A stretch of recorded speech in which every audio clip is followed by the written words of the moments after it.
Hello, I apologize for the sound quality of this section. I am just going to give a weird little intro for this video, so I'm just going to use the mic on the camera for that. Basically, this is a portion of the anti-shipping video that I wound up cutting out, and it is essentially just about how I think that Twilight was generally more harmful than 50 Shades of Grey will ever be to the cultural climate and the women in general. More AFAB people, but women especially, I feel like. Anyway, that aside, this is not well researched. I'm going to say that right now. I was basically just talking about this. These are all basically just my opinions and my thoughts based on some of the responses that I saw, particularly from both anti-shippers and just general people about both of them. But essentially what this is going to get into is that I feel that anti-shippers reacted really negatively to 50 Shades of Grey for having BDSM elements in it, rather than talking about the complex and bad relationship dynamics, which they did not examine in Twilight until much later. So a lot of times, you know, you'd get people, especially anti-shippers that I would see, making these comments like, oh, there's nothing worse than 50 Shades of Grey and stuff like that, when in reality, a lot of times they were still reading Twilight, still treating it like a cult classic, and not really examining things about Twilight that were just as problematic as 50 Shades of Grey. And essentially they were holding 50 Shades of Grey up as being problematic because of the BDSM elements, when in my opinion the actual problems with 50 Shades of Grey lie in the relationship dynamics, which exist in Twilight just as much as they exist in 50 Shades of Grey. And I think honestly one of the biggest differences between these two things, and I will get into this, hopefully you guys kind of understand that I'm giving you a lot of preamble just to make sure that I make sense, since this is just a chunk of a video where I was rambling and I cut it out, but it's basically bonus content. But to continue the preamble, basically I just feel that a lot of times people will come for 50 Shades of Grey even though it is marketed towards adult women, and Twilight was marketed towards YA women and teenage girls particularly, and I think that made it a lot more harmful to us as a culture as opposed to 50 Shades of Grey, which was essentially just another bodice ripper. Switch hands. And when I'm talking about 50 Shades of Grey in this, please keep in mind that I am more defending bodice rippers generally than 50 Shades of Grey specifically. I'm just using 50 Shades of Grey as a good example when compared to Twilight, considering we know that Twilight was the source material for 50 Shades of Grey. Anyway, here's that little tidbit. It's basically just bonus content. Keep that in mind. It's just meant to be a little bit fun, and yeah, that's all.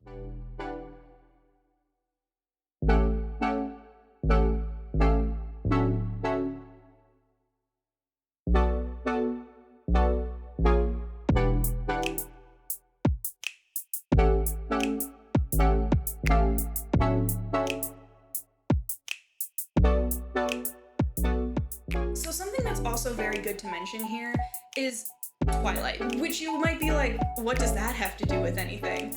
But I think Twilight is actually a really good example of the way sex and sexuality are treated by anti-shippers. So a really good example of anti-shippers being kind of sex negative actually comes in the form of 50 Shades of Grey. Something that I noticed when the 50 Shades of Grey movies were coming out was that fandom in general was dunking on them, but anti-shippers made some critiques that really made me step back, and as I was writing this script and thinking about, it really does kind of show exactly the kind of sex negativity that anti-shippers tend to portray. So what do I mean? I saw a lot of anti-shippers share opinions about 50 Shades of Grey that were, instead of critiquing the rather concerning relationship dynamic, like super concerning relationship dynamic that was going on in those books and movies, instead of critiquing that, they often would go straight to this idea that people who like BDSM are freaks. And freak is kind of like a whole thing for anti-shippers when it comes down to it. Freak is kind of their go-to term for anyone who's a pro-shipper in a lot of ways. And when it comes down to it, that's really problematic because it tends to get lobbied more against people who are part of marginalized communities, especially the LGBT community, which I think you can kind of see when I say that, why that's an issue. But a lot of anti-shippers made these critiques of 50 Shades of Grey that were focused around the idea that BDSM was just inherently bad, which is another TERF talking point. When it comes down to it, a lot of TERFs very much rally against the BDSM community, despite the fact that the BDSM community is largely about sexual liberation. Now, that's not to say that the BDSM community doesn't have its problems.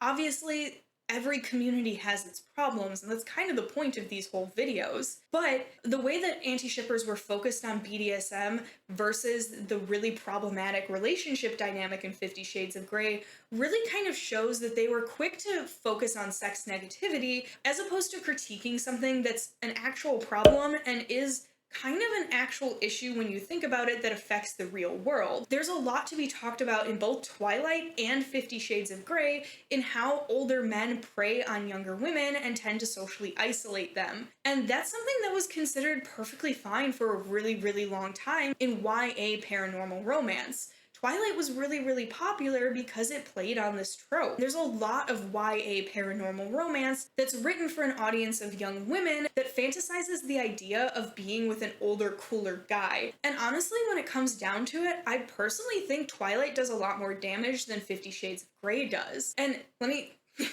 explain that. The thing is that 50 Shades of Grey was written with the audience of older women in mind. It's not for teenagers. However, Twilight was written and marketed towards teen girls, and this is where the issue really starts to unfold, in my opinion. God, I never really thought I'd be talking about Twilight on this channel. I also never thought my hot take would be that Twilight is more problematic than 50 Shades of Grey. Backing up again. Okay. So, when it comes down to it, 50 Shades of Grey was written for an older audience. It was not intended in any way, shape, or form to be YA. And while teens probably did read it, it wasn't marketed towards them like Twilight was. And that is why I think Twilight is far more problematic and caused probably more damage than 50 Shades of Grey ever did. Because 50 Shades of Grey was for an audience of people who can separate fiction from reality and understand that the relationship dynamic between whatever Grey, I don't remember what his name is, and I'm just gonna call them Edward and Bella. Sorry, I think it's, hey Google, what are the names of the main characters of 50 Shades of Grey?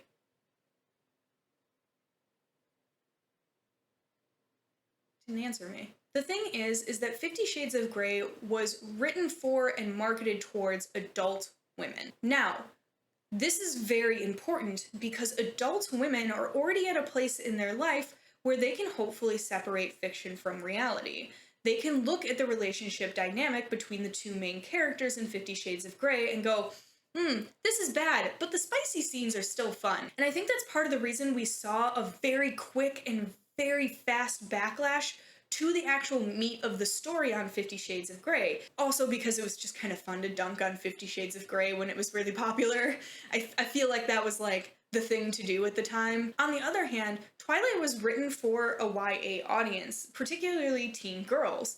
And because of that, having a relationship like Bella and Edward's where he's a lot older, he has a lot more life experience, he's developmentally entirely different from her, and also he tends to socially isolate her and use kind of abuse tactics and also stalk her. Teenage girls aren't necessarily going to know that that's not okay in real life. And yes, by all means, this is the kind of thing that should be talked about in public health classes in schools, but US public health classes are basically terrible. They don't handle relationships well. And, you know, it's one of those things where, like, a lot of people don't get conversations about consent in sex until they're well into their 20s, at least in the US. And that's the biggest reason I think Twilight actually probably does more damage or did more damage than 50 Shades of Grey ever did.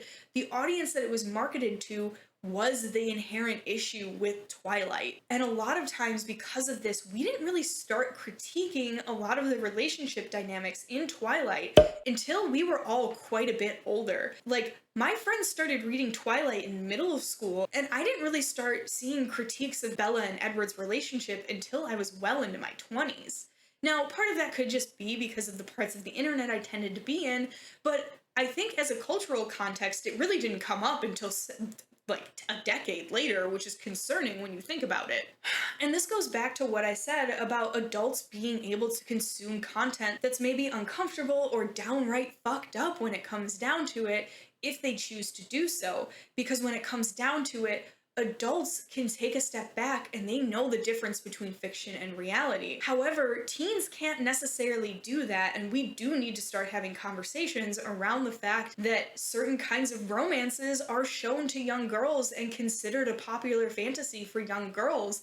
And I think we need to start unpacking that. I misspoke in this section, so I'm going to try and fix it. As I said earlier in the video, anti-shippers tended to focus on the BDSM element of 50 Shades of Grey rather than the really problematic relationship dynamic, which they then didn't apply to Twilight at all because there was no BDSM aspect to Twilight. And I think that really plays into how they make their arguments. A lot of times they tend to go straight for sex negativity rather than talking about the actual critiques of something like 50 Shades of Grey that are out there. They're focused on the fact that BDSM exists in that world at all, rather than the fact that the dynamic between Anastasia and Christian Grey is really kind of messed up. However, at the same time, anti-shippers are largely the reason that we started having conversations culturally about men in their 20s socially isolating younger women, especially when it comes to things like a 16-year-old girl and a 20-something-year-old man. I think this is a really good example in Twilight, but I don't see a lot of anti-shippers talking about that. Instead, they focus on 50 Shades of Grey, which has two adult characters, albeit Anastasia is pretty young in that book, so there are some things you could definitely talk about power dynamic-wise, especially since Christian Grey is also her boss and also a millionaire. There's a lot of stuff going on there. However, because 50 Shades of Grey is largely written for adult women can see this as a fantasy. However, Twilight is kind of the same relationship dynamic, and anti-shippers don't give it the same close examination that they do 50 Shades of Grey because there's not that very outward problematic element in their minds, such as the BDSM element. However, I think these conversations wouldn't have started without anti-shippers, and I don't think people would have applied them to 50 Shades of Grey or Twilight at all if it weren't for anti-shippers talking about this in the first place. Even if I still think that by and large, anti-shipping isn't good for fandom communities, because anti-shippers do tend to take these stances that are very sex negative, which I don't think is good. I think when it comes down to it, we need to start critiquing this community based on the actions and talking about the individual actions that they're taking that are bad, and encouraging the ones that are actually very good and the talking points that are very good. And I could say that for a lot of fandom communities in general. And at this point, I'm kind of just rambling again. I probably should have scripted this part. When it comes down to it, these communities are not monolithic, and we need to start treating them as not monolithic, but we also need to acknowledge that these communities sometimes encourage people and enable really bad behavior. And I think that is what I am getting at with this entire video, and I'm hoping it's clear, is that the problem with anti-shippers isn't necessarily their beliefs, it's more about the actions that they continue to enable towards real life people. In my opinion, a real life person is always going to be more important than a drawing of a problematic pairing. And because of that, I think we just need to start keeping this in mind when we start making critiques of people. It's perfectly fine to critique them and critique what they're doing. It's not fine to tell them that they should go kill themselves or that they should just die. And yes, that is the largest tactic that antis tended to use, was suicide baiting. And I think it's gotten better in the last few years, but I do still see it sometimes. I've seen that on my Twitter within the last month. Yeah. Anyway, at this point, I need to stop doing what I'm doing because I need to cut this into the actual video, and I don't need to completely re-record it, so.